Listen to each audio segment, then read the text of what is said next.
This meeting is being recorded. Hello and welcome to Thursday's Zoom. I'm glad to see you. I'm going to ask for you to go ahead and mute yourself unless you have a question or ask you something, and then come off mute. I'm going to go ahead and share my screen. Can you guys see? Zoom class 6/1/2023. Okay, good deal. So we have some announcement. My first announcement is module 151 ends 6/5, which is next Monday. Your intro video for 152 will be posted as your day 16 bell ringer. So you'll be able to see the book that we're going in and a description and a little bit about that module. You're going to have an exam on chapter 5 and 7 on day 16. It's 20 questions total. It's so doable. So that should be, you guys should be able to get that done pretty quickly. Starting on 6/8, which is not today, but next week, our Zoom time is going to change to 4 o'clock. And here is why. We're going to be joining together 2 other classes, and 2 other instructors are going to be coming in, and we're going to be sharing Zoom classes so that you guys can get the benefit of hearing other instructors teach too. So starting next week, our Zoom time is going to change to 4 o'clock. Also, Juneteenth is June the 19th. There will be no school that day. The Friday before, on the 16th, I'm going to take a personal day that gives me a 4-day weekend. Those are my mini vacations. This is the first year I've ever done that. And I have enough personal time for being with the company almost 5 years now that I can do that on occasion. But I wanted to let you guys know that on the 16th, I'll be taking a personal day, and you'll be able to reach me by text. But if you can wait until the Tuesday, the 20th, that would be great. And I will remind you before that time. The 5th thing that's on our announcements is grammar, guys. When you're giving me your answers for your assignments, I don't want to see a little I starting the paragraph. If you're saying I, it has to be capitalized. Please watch your grammar. And I would like for everyone, and I'm not calling anyone out, if you're already looking at your grammar and you feel like you're great, you're probably great. But I need for some of you to take a minute and realize, I want you to begin to practice your grammar skills now, because when you start your career, no matter where you start, whether it's the front desk, the back desk, whatever it is, you're going to have to be able to write emails in a professional way, and bad grammar is not professional.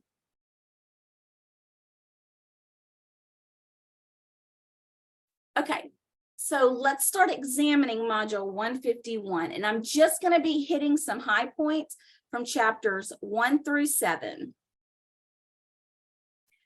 Okay, so chapter 1, responsibilities of a medical assistant. I know we've gone over them, but we're going to go over them again.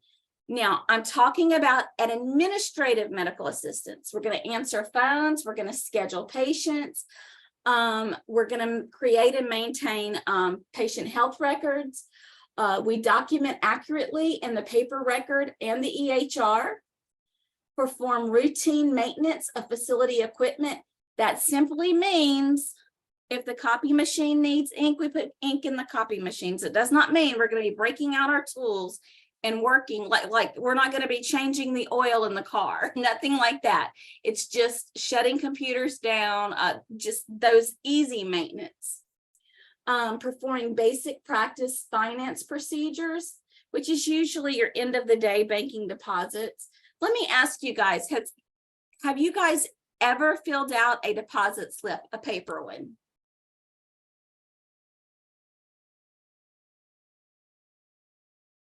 If you have not, that is something that you're going to need to learn to do, and we can talk a little bit more about that at a later time. You're going to need to be able to coordinate third-party reimbursement, perform procedural and diagnostic coding, and I cannot wait. We're moving into diagnosis coding, and you guys are going to learn how to do that. Communicate professionally with patients, family members, practitioners, peers, and the public. That includes emails, communicate professionally, which means you need good grammar. Managing facility correspondence, again, goes back to emails. Performing patient education and coaching initiatives within the scope of practice, which for you would simply mean giving out education information. Following legal and ethical principles and complying with facility safety practices. Okay, so do any of you guys, Connor or Victoria, since you're on here, do you have time management issues? I definitely do. Well, we're going to have to work on it. What about you, Victoria? Yes, but somehow I managed a lot better than I thought I would. Okay, time management is nothing more than making sure you're organized within your tasks. So right now, it's not such a big thing, but I want you to always realize when you start your career in the medical field, does not matter what it is, you're going to have to be good at time management. Connor, I have no doubt you can be good at it when you have to. Yeah. So medical assistants need to use time efficiently, prioritize duties, and arrange schedules to ensure that duties can be performed in a timely manner. This can be done by planning tasks that need to be done that day. Most tasks can be prioritized in 3 general categories: those that must be done that day, those that should be done that day, and those that could be done if time permits. Okay, now I'm just going to tell y'all a little bit about my OCD. If it gets written down on my to-do list, I have to do it. So those 3 categories do not exist in my head. Now, I'm just sharing a little bit about who I am. Doesn't mean that's who you are, but there are some things that you're going to have to get done daily. So you would prioritize those things. You know, if they have to get done by 5 o'clock when you get off, of course, you have to meet those standards. Okay, so moving into chapter 2. Talking about a first impression. First impressions are very important, and they include more, than just the first words that are exchanged. We must communicate effectively, both verbally and non-verbally, with the patient and provide a warm, caring environment. The medical assistant plays a vital role in initiating therapeutic patient interactions. So, we've talked about this before, and we've talked about, have you ever called a doctor's office to make an appointment and you didn't even like the way the receptionist answered the phone, and so you didn't go to that appointment? You just didn't go to that doctor's office, right? So, and we talked a little bit about that, and it confused some people. Customer service. The patient is your customer. Whatever impression you're leaving with them is going to affect business. If you're leaving a positive impression, it's going to increase the business. If you're leaving a negative impression, it's going to decrease your appointments. So, and doctors do not want to decrease. They want their money, right? They got to pay their bills. So we're going to talk about some styles of verbal communication. So passive communicators avoid expressing feelings or opinions. They fail to exert themselves, allow others to infringe on their rights, and tend to speak softly. Now, whenever we did the bell ringer that talked about soft skills and what soft skills you think you need to work on, quite a few said that they don't exert themselves. Now, I think it's somewhere in between. You can't really be passive and quiet all the time, but you can't be aggressive either, right? It has to be that in between. I find myself being an aggressive communicator, not because I'm aggressive as in rawr, you know, I'm aggressive as in I'm so excited to tell something that I can interject myself into the middle of a conversation and not give a person enough time to talk. And it's difficult too because of what I do. And I talk to you guys 99% of the time and you just listen, right? So if I'm in Walmart, I want to tell everybody everything, you know, to my friend, but I don't want to listen to my friend. We can't do that. We have to be good listeners too. So the next is of aggressive communicators. Try to dominate others. Oh my goodness. See, that's what I'm saying. I'm more aggressive. Have low frustration tolerance, criticize and attack others with poor listening skills, and use you statements. Now, I do not do that, but I feel like I can be a little bit aggressive in my communication. I don't listen enough, I talk more. Passive aggressive communicators deny problems, do not confront problems or people, appear to cooperate, but plan subtle sabotage or disruptions. Do you know anybody that's a passive aggressive communicator? Some of my kids are. Right? We all encounter people like that in our lives. Manipulative communicators, cunning and controlling of others, use others to get what they want. Assertive communicators, clearly state their needs and wants, use I statements and listen without interrupting, are relaxed, use good eye contact, feel connected with others, and stand up for their rights. I think I'm in between assertive and aggressive. Not the back part of the aggressive where I'm attacking, but maybe where I'm dominating the conversation. Healthcare professionals should use the assertive communication style. And I think we all want to say, well, duh, we know that, but we need to start making those little changes in the way we communicate right now. Okay, so we're moving into chapter 3. We're talking about the 4 Ds of negligence. There's duty of care. The healthcare professional has a legal obligation to the patient. Many times the duty of care comes from the provider-patient relationship. Dereliction. The healthcare professional breached or violated the duty of care to the patient. Damages. The patient suffers a legal recognized injury. Direct cause. The breach of duty of care, the neglect, act, or lack of action directly causes the patient injury. Now, whenever, I'm not going to give an example of all of these, but when I just read number 4, direct calls, have you ever taken your child to the doctor and they were misdiagnosed? But the doctor actually did testing and came up with the best scenario that he could. That's not negligence. It's a misdiagnosis, but he did his best to diagnose. Maybe the symptoms were not presenting the way they needed to. But if you go into a situation where there are no tests run, the doctor just said, okay, whatever. And then say it's your elderly grandmother and she has pneumonia and she winds up in the hospital because he just didn't do his job. That is negligence. So we see it happen all the time, but I just kind of wanted to give an example. Describe the reasons and the steps for terminating the patient-provider relationship. Did you know that we can fire patients? We can. Can you make the decision to fire a patient? No. Who do you think makes that decision?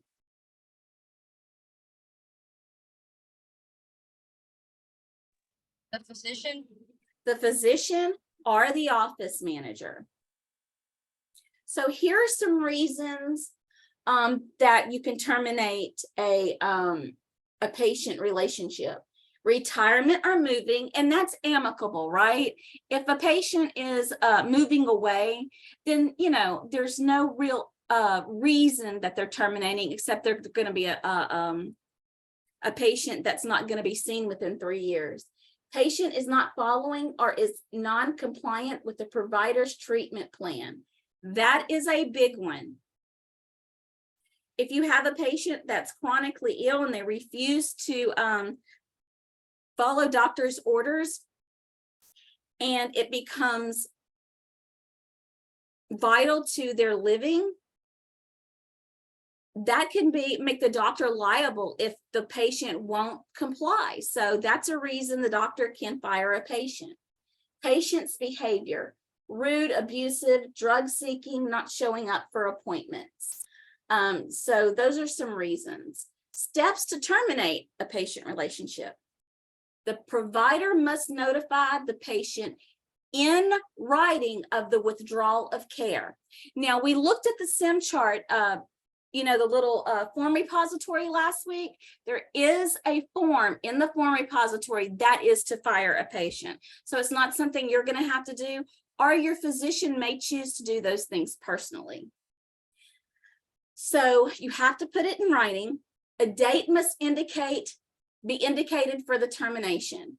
There must be an adequate period of coverage to allow the patient to find another provider.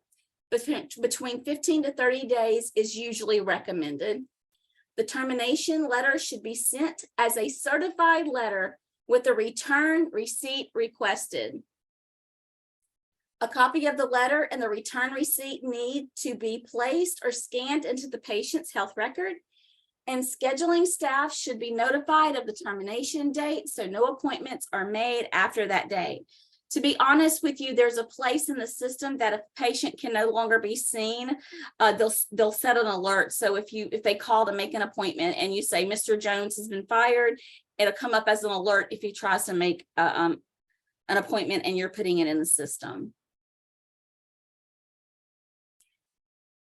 Okay, again, I know you guys are so sick of hearing about consent. So we're going to talk about implied, expressed, and informed consent.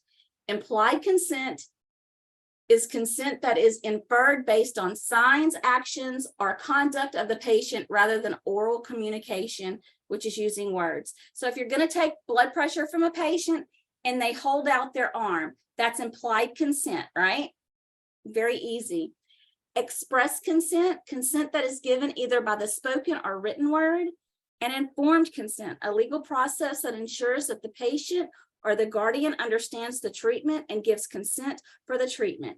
So informed consent is whenever a doctor does a procedure, they always have you sign a consent form. They always go over the pros and cons, what could go wrong, potential risks, and then you sign a consent form. So who can give consent? Adults of sound mind can give informed consent. Married minors, minor parents, emancipated minors, and mature minors can also give informed consent. Patients who cannot legally give informed consent are patients under the influence of drugs or alcohol, patients medicated with a preoperative medication that may affect their understanding. For example, a sedative. Can you imagine? Sure. After you've been giving these sedatives, do whatever you want. So a minor, a patient who is mentally incompetent, or a patient who speaks little or no English. So they cannot give legal consent. So we're moving into chapter 4. Now we've talked about these laws and acts, but I'm going to give you a list. These are some that you need to know. The Stark Law, the Anti-Kickback Law, False Claims Act, Truth in Lending Act, and HIPAA. I don't want you to worry about HIPAA. We're going to talk about it 1 million times. So you're going to get HIPAA. But Stark Law, Anti-Kickback Law, False Claims Act, and Truth in Lending Act. Those are very, very important for when you're taking your certification exam. So we're going to talk about the Good Samaritan Law.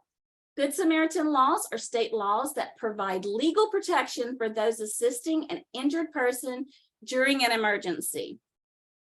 The person responding must not be paid for the care given, must act reasonably, exercising the same standard of care within the limitations of the emergency, and cannot act negligently. Now, that means if you want to help by giving CPR, because you know CPR, well, absolutely. But if somebody's choking, you can't give them, you can't open their airway by, putting a cut across, making an incision. You're not qualified for that. And again, that's a duh thing, but that's the example that crosses my mind. Actually, there was some sort of a show that the lady thought she could open up an airway and put a straw in, and it was just a movie, but she didn't know what she was doing, so it was a bad situation. And that's what that reminded me of. So let's talk about compliance with public health statuses related to communicable diseases, to wounds of violence, abuse, neglect, and exploitation. Reportable diseases are communicable diseases that have a significant public health impact. We just recently came through something like that. It was COVID, right? I'm just going to ask you guys, do you know how they got the statistics for COVID? Have you ever thought about that? How did they get those statistics? How did they know? I'm assuming from people coming in to the doctor's office actually having COVID, getting tested. Right. But what we're learning to do, the billing and coding, what we do, that is how they got their statistics. Every time a coder gave a diagnosis code of COVID and the biller billed it out and the insurance paid, that's where those percentages came from. So if you think about it in that way, we make a huge impact in that way. Without billers and coders, they would have had no idea about the statistics. That's like how many people in the country get polio every year, or HIV statistics. Those come from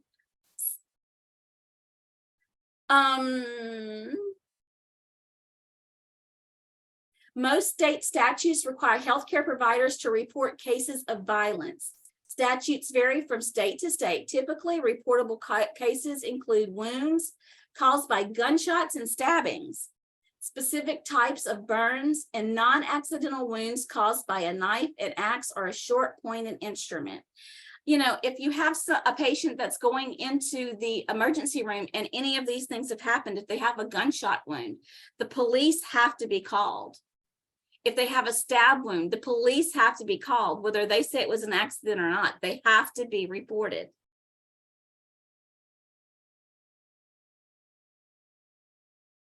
So let's talk about Chapter 5 in ethics. Ethics are rules of conduct that differentiate between acceptable and unacceptable behavior. Morals are internal principles that distinguish between right and wrong. Personal ethics are individual choices and are impacted by one's morals. Professional ethics are created by associations for members to follow. They are also created by employers for employees to follow. A medical assistant must create a plan to separate personal and professional ethics if they conflict. So we talked a lot about that last week. The 4 ethical principles in healthcare: autonomy, the freedom to determine one's own actions and decisions; non-malfeasance, which means to do no harm; beneficence means to do good; and justice is to treat patients fairly and give them what is due them. So now we're in Chapter 7, which is where we are in this week. I'm not sure. Did we start Chapter 7 today? Let me look. Yeah, we started Chapter 7 today. So let's talk about the learning process for patients. Everybody that we encounter is going to be different. You know, we're going to have, if you're working in a pediatric clinic, you're going to have parents, but even giving information to those parents can be different. You have different levels of mental capacity for everybody. So it's going to be up to you when it comes to giving out information or coaching situations. You're going to have to assess the patient's learning needs, determine teaching priorities, planning the teaching process, implementing the teaching process, evaluating the patient's learning, and documenting the teaching learning process. So I kind of want to give you an example. My son, Justin, who is 18 now, when he was 7 years old, he was diagnosed with diabetes type 1. Nobody in my family had it. It was very, very, came on all of a sudden. I shouldn't say that. He probably had it his whole life, but a series of illnesses exacerbated the condition, so it came to fruition. From the very moment that we were admitted, they started assessing how teachable we were. And so because of how teachable we were, that's what the next decision was made with how much training we were going to need. So if you have to do that, you need to assess the parents and are the guardians to see if they need more or less training and gear your assistance around that. Now, I'm just going to add a little funny. They actually asked us if we needed counseling because we handled it so well when our son was diagnosed with diabetes, and it was a really, really serious situation, but we were really calm. But I was like, well, what else are you gonna be? I mean, yeah, there's a time to be calm and a time to freak out. I freaked out when he passed out in my arms, that's whenever the freak out started for me. But the rest was, how do I take care of my baby now? So that was the calming part. Anyway, just a little tidbit about that. So we're going to talk about coordination of care. Care coordination is, oh my goodness, sorry. It's personalized. I can't read that, so give me a second. Care coordination provides personalized patient and family-centered care in a team-based environment. The care coordinator communicates between the patient and the healthcare team. A patient navigator, also called a patient advocate, has been described as a type of care coordinator. Patient navigators typically guide chronically ill patients through the healthcare system. They identify patients' financial, cultural, physical, and emotional barriers. Then they work closely with the healthcare team and the patients to ensure barriers are eliminated and patients get timely care. Okay, so I just have one question. What module are we moving into on 6-6?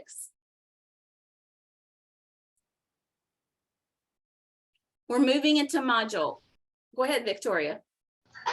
I think it's 152. Yes, module 152. So next Tuesday on June the 6th, you're going to need to begin to work in module 152. You're going to go to coursework and you're going to click module 152. Not until next Tuesday. Y'all do not text me or call me and ask me, Ms. Marsha, where's module 1? It is not going to be open until next Tuesday.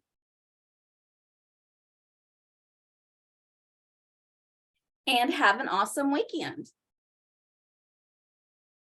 Do we have any questions?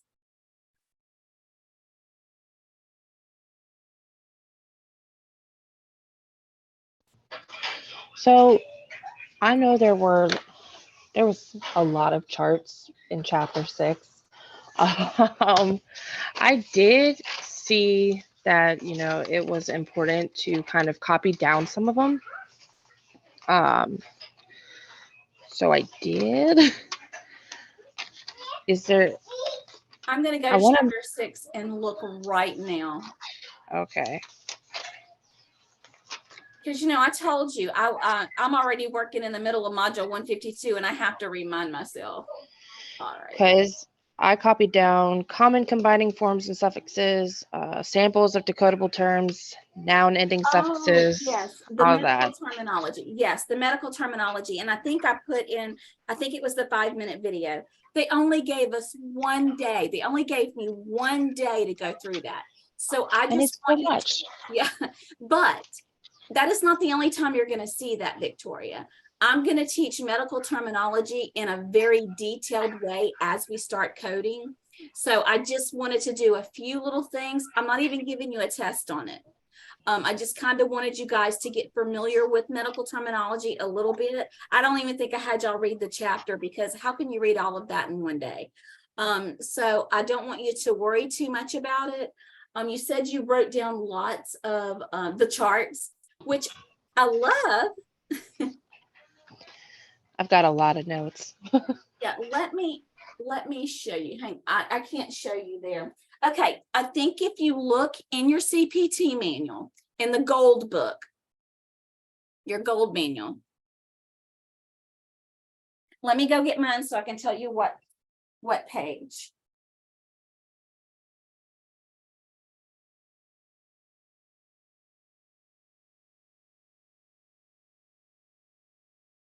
Okay, let's see. Give me just a minute. I'm going to tell you what page.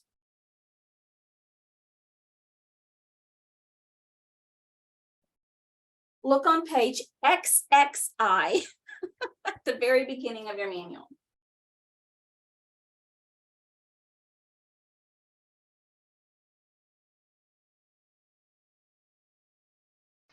Got it. And you see it's you have prefixes, suffixes, and roots. Those are the basics of your medical terminology. The numbers, surgical procedures, conditions, directions, and positions. You're going to know what all of this means because we're going to study this. But I also want you to know if you forget what something means and you need to know, you can go to this list and look. You know, I like having a paper copy of stuff. So this is the basics, and these are the ones that you're going to need to know. Make sense? So if you want to stick you a little mark there, or just remember that you have that at the beginning. So when we start the CPT manual, we'll be going through those in detail. Any other questions? No? Okay, well, have a great day, a wonderful weekend. Let me know if you need anything.